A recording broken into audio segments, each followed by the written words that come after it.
Good morning, everyone, and thank you for joining me today on this August Friday morning. My name is Brian Mongkolpoonsuk, a Customer Success Manager here at KETIV Technologies, and today we'll be going over the electronics cooling preview that's relatively new inside of Fusion 360. Um, and the neat thing about this is that you don't have to pay thousands and thousands of dollars for a CFD or computational fluid dynamic kind of um, technology. So this is a tool that you have inside of Fusion 360. And right now it's free for you to run and preview. So I'd highly recommend you taking advantage of it. And today I'll be just going into, what how it can relate to what you are currently doing and just kind of catch you up to speed on the small little learning curve it has for it. You don't need a lot to actually get this going or to understand how to use this. You just need a few things here and there, which I'll get into. So like I mentioned, this is the first time Fusion has taken in this technology, where you can see the airflow of your particles, typically in a PCB board or a circuit board that has a sheet metal enclosure. That's probably where the target audience for this is the best here. As you can see on this screen, there's a fan blowing into this model here, and you can see the kind of the airflow for what it's where it's going and how you can kind of maybe change your design to make the model make more sense, kind of get your more heat sensitive objects away from the heat, of course. And then the second part, like I mentioned, it's not too hard to get on boarded with this, and I'll go into some of the things I ran into when using this, so you guys can start using this on your own even faster. And I'll show you where you can get some examples as well. So a few quick best practices before we dive into the demonstration here. The first one is some of them are obvious, some of them might be helpful to you. Is to keep away your heat sensitive components from your heat generated components. So things like small scale integrated circuits, electrolytic capacitors are sensitive things. Just keep those away if you can. Also, when number two here, when you are designing, you want to keep your heat generating components downstream of the airflow. So if there's a fan in there, you don't want to put the hottest item right in front of the fan, because it might blow that heat onto the other components. So you might want to put that downstream or towards the end of that fan, or maybe towards the next to a ventilation somewhere, obviously, in order to kind of get that hot air out and disperse as quickly as possible. And lastly, to avoid leaving large air spaces in your designs, you don't want pockets of hot air just sitting in your sheet metal or in your enclosure. You want ventilation where possible. This kind of reminds me of the AVA that my colleague Adam Evangelista did, where he did thermal simulation on a coffee cup that had a lid. With the lid, it can maintain the hot temperature of the coffee mug for a long time. With the lid off, the temperature went down pretty quickly. So that was just a live example that we are able to, I can compare it to in this case. All right, so I'm going to go ahead and dive into the demonstration here. I'll go ahead and drag over my Fusion 360. If you guys have any questions at all, or have any, or want to shoot me something separately, I will have my email at the end of this. Or if you already have my email, just shoot me an email if you don't want to, have it on display for everyone to see your maybe a personal question or something. So here we are in Fusion 360, and first off, to make sure you have access to your electronic cooling preview, you want to go ahead and go to the top right hand corner of the screen where your face is, or I've uploaded my face here, And I'm going to go to Preferences, Preview Features at the way bottom. There it is. Make sure that's checked, and then you can use the tool. So yeah, it is in preview mode still. And then next, I want to lead you guys or everyone to the sample files.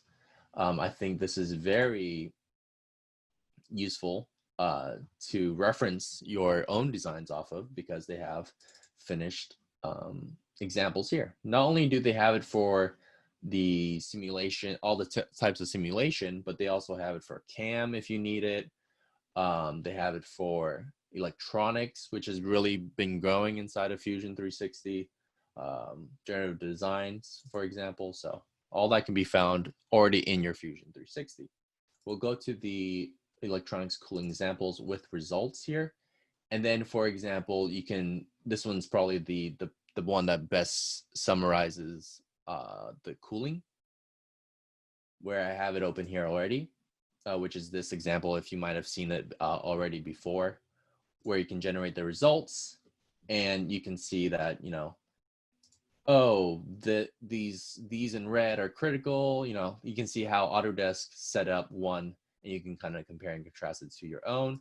And then you can take a look at how they set up their own study materials, their own loads to the model, and critical temperatures and things like that. We're going to be doing our own apart from this, just so you can get the idea of how I'm going to do it. But this is a very good example, and that's why I want to bring this up right in the front here. All right. So back to that model that I had open. So my PCB board, I cleaned it up a little already, just for simplification. That's a good practice to do when you are simulating inside of Fusion 360, is to kind of dumb it down to what really matters in the model. I had a lot of other wires and things like that that were kind of all over to the side here that weren't going to be a part of it. Because what I want to do here is I want to heat or show that this integrated circuit here is going to heat up.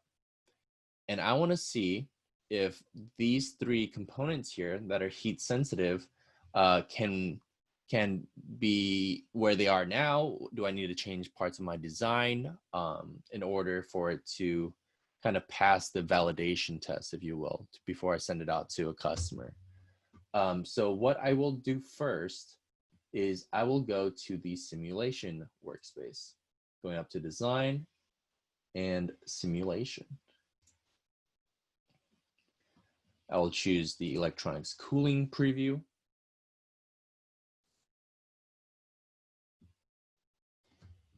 And looks like I have the model, but it's kind of solid here. So I'm just going to go ahead and hide it so we can see what's going on the inside. That's the cover. I'm just going to select that eyeball there. Now, hiding things it still gets calculated. Don't get us wrong here. It's still going to calculate that cover.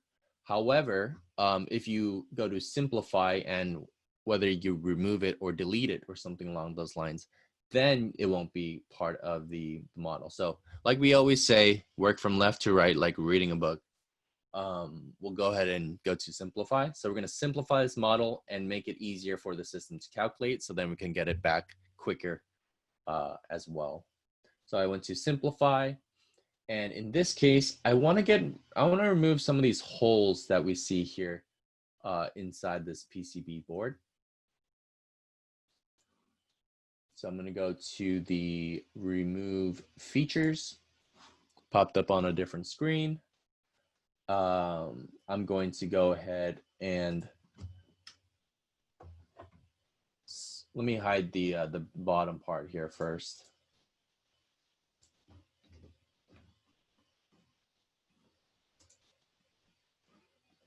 All right, it's gonna select all there. I kind of really just want holes. Let's see if I can just do holes. There we go. And I can increase the size of the holes that I want to remove. Like if I increase it all the way like this, I was hoping I would actually grab that too, but at least it's grabbing. You can see all these festive colors here. that it's going to tell me, hey, do you want to delete all these colorful ones of the same size approximately? And yes, that's what I want to do. So I'm going to hit that red X there, and it's going to get rid of that for us. And this is not going to show in our simulation, which is amazing. It should have, if I increase the size, it should have selected those as well, but I can leave those in. There's only 4 big holes there at the end of the model. That won't really affect it. All right, so after that's done, I mean, we could do more, but I just wanted to show you, in case you're not familiar, that's a way you can simplify your simulation. Hit that checkbox. Next step, study materials. Let's just click on that. This is really just showing, okay, what materials are you going to use? Is it the same as the material in the design workspace? And in this case, it is. Just make sure you're not choosing kind of appearances in the design workspace and just leaving it all as default steel, because I'm sure not everything is steel. Some of this is actually steel, but not everything is steel. Like maybe the board is a different material. So just make sure that you differentiate between appearance and actual physical properties. Next is gravity. We already have that going here. That yellow arrow is indicating and pointing the right way. If not, we can just click on it and change it. Heat load. So this is the first thing that pertains specifically to this cooling here. Internal heat.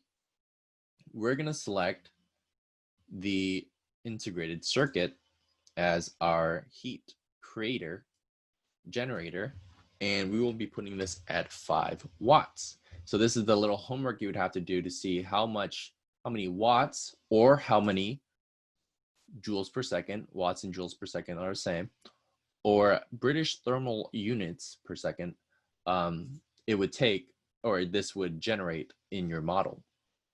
And you can do it by unit volume as well. So whatever value you have, I would recommend sticking to that. So let me just leave it at watts there. And then the other thing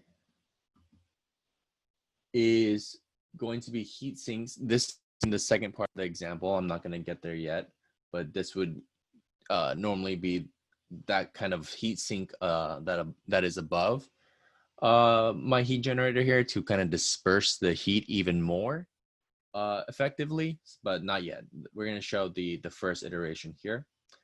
And force flow. So this guy's the fan. Click on that. Click on the body of what I want to be my fan.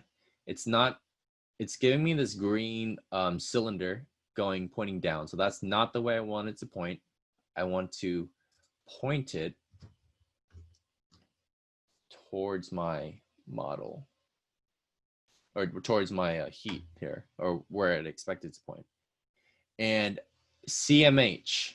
So this is going to be cubic meters per hour.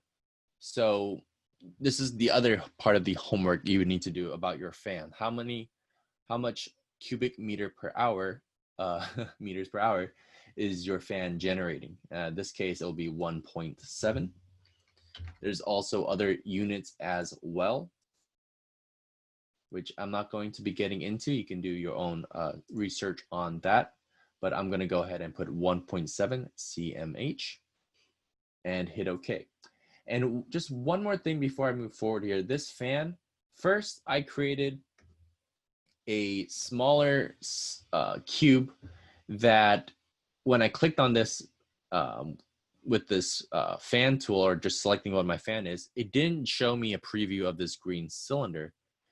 That was because the rectangular prism I created was too small and it didn't really recognize it. So then I increased the size of the prism, and then it did show the green cylindrical representation. However, my prism wasn't hollowed out. It was just a block. And when I ran the simulation, it didn't really escape from the prism. The air was probably just hanging inside my prism. So you have to create like a hole inside of it as well in order for the air to escape or to come out and blow it. So just a little tip there when you go to create your fan representation, or if you go to create it if you don't have one already. All right, so that's the fan.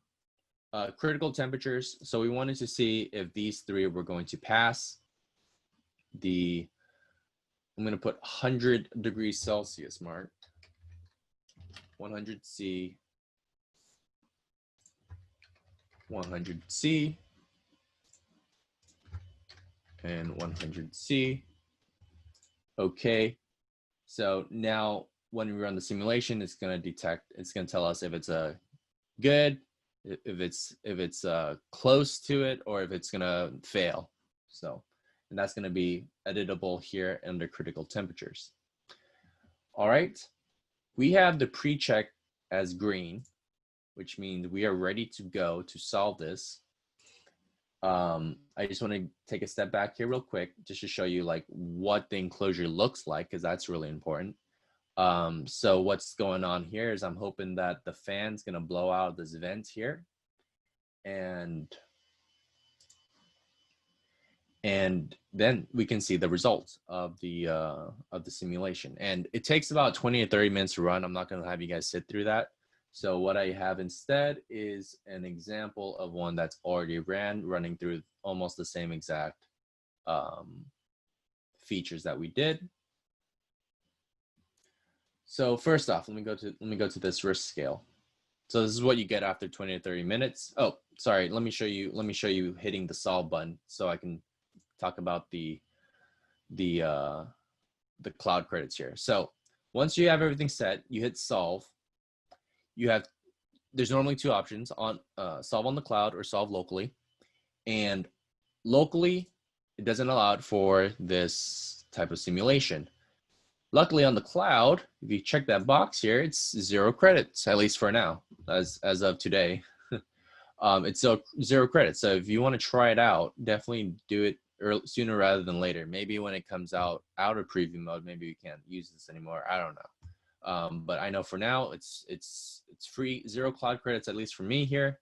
So go ahead and test it out when you can. This outsources it to the cloud, so you don't have to use your local laptop or desktop computing power. So yeah, you can keep working while it's running in the background. So then I'm going to get to this point 20 minutes later. It's going to tell me, oh, this model here has a temperature of 95 degrees Celsius. Again, or not again, but these are all approximations. This whole tool, they're all theoreticals. Like if I put in the wrong fan speed, if I put in the wrong wattage for this, these are all theoreticals based off the computer's guess of it. So this doesn't necessarily mean it's going to be exactly 95.4 when you stick a thermometer to it. But it's gonna give you a good estimation at least. So this one's about 95. This one went over at 104. Remember, we put in 100 Celsius. And then this one actually stayed closer to the safer end at about 70 degrees Celsius. And now we can go to the more visual side of things. We can see that. So this was an interesting result to me. We can see that the fan is definitely blowing it. But the interesting part to me was it kind of, yes, it went into the wall, right? And it didn't really go up the way we'd want it to, but it kind of went through it. Maybe something I did during the simulation, maybe not. But if I drag this down on the right side here, you can kind of see that the heat kind of hugged onto the wall. Maybe it kept going because, you know, the surface was hot. Maybe not. But then you can see as I dragged it, this is how the temperature expands, and you can see how it's starting to affect this model, this component first, then this component, and then this component last. So maybe a simple fix might be just moving these two boxes back towards this one. Maybe we can't because there's other components in the way. But just to give you an idea of how you'd want to approach this moving forward. And if I drag this all the way, you can see that it's just the box in terms of temperature, but you can see how the heat's dispersing. So what we want to do in this case is two things. We're going to create the heat sink to help this disperse more vertically. And then we're going to create some vents here on the side that will help us to kind of give it that leeway for it to escape properly for the fan's sake here. All right. And then the last one here is a section view. I haven't really played around with that one as much, but that's a section view in case you want to see sections of the result. But this is what I'm going to show for you guys today. All right. So with that said, we're going to go back to our example that we're working on. Say we got that result. We'll go back to the design environment. And then first, I'll go ahead and create the heatsink that sits on top of this guy right here. So I'm going to go ahead and let's create a new component. And we'll create this new component on this face by capturing the position. And I'm going to draw really quickly here. Nothing, I wouldn't recommend this being the best practice of how I'm drawing this because I'm not constraining it or anything. But just to get a quick heatsink representation up here. And then I'm going to go ahead and create some, I need to pattern that. Let's create the pattern, drag it out, increase the number of quantities of fins here. E for extrude, my keyboard, and then we can just give a quick and dirty representation of a heatsink, right? So that's going to be something I would just name here, heatsink. And now we have a heatsink. Now let's go ahead and show the outside cover. I made it transparent so we can kind of get an idea of where to create it here. And we'll do the same rectangular prism on the outside here.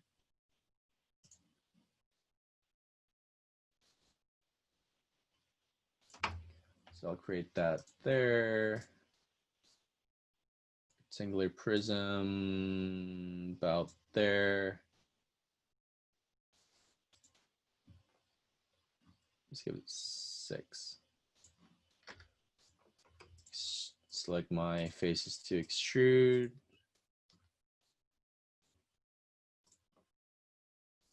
Now we have more vents for the airflow to go through.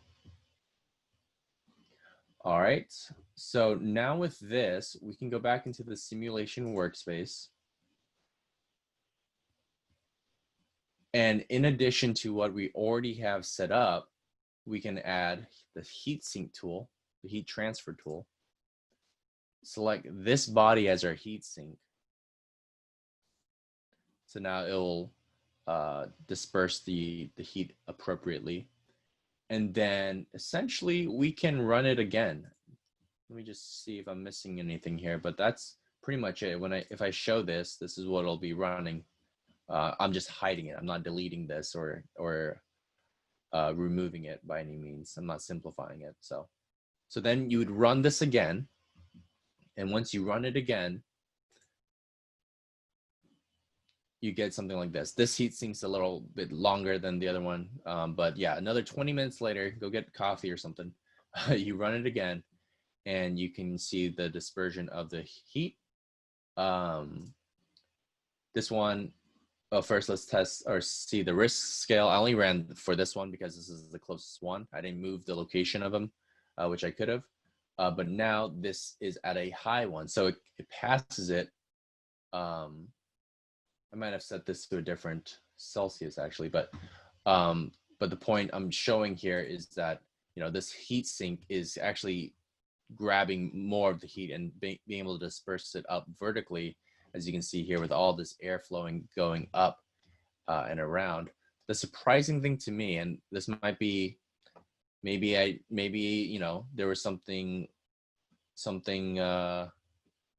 weird about the model, but if you take a look at that, okay, if you take a look up close, and if I lower this, you can see the air is definitely blowing in that direction still. The fan's still on.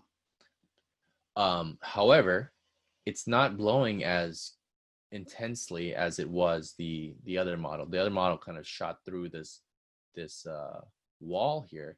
If I drag this down, you can see it's kind of bouncing off this heatsink rather than going through it. And this might cause you to want to change other parts of your design where, okay, if it's going to bounce off instead of go out that way, maybe you'll create vents more in this part of the design rather than just have all the vents next to that.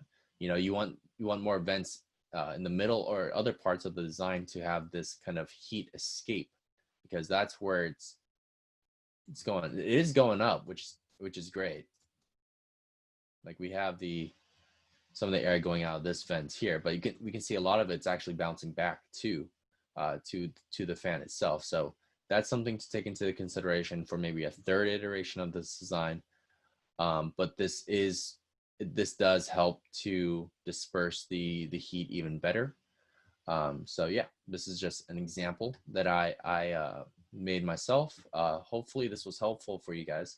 If you guys have any questions, more than happy to address those right now. But if you have any questions later, just again, feel free to reach out. So appreciate everyone's time. I hope this was helpful to you, and I'll see you at the next one. Take care.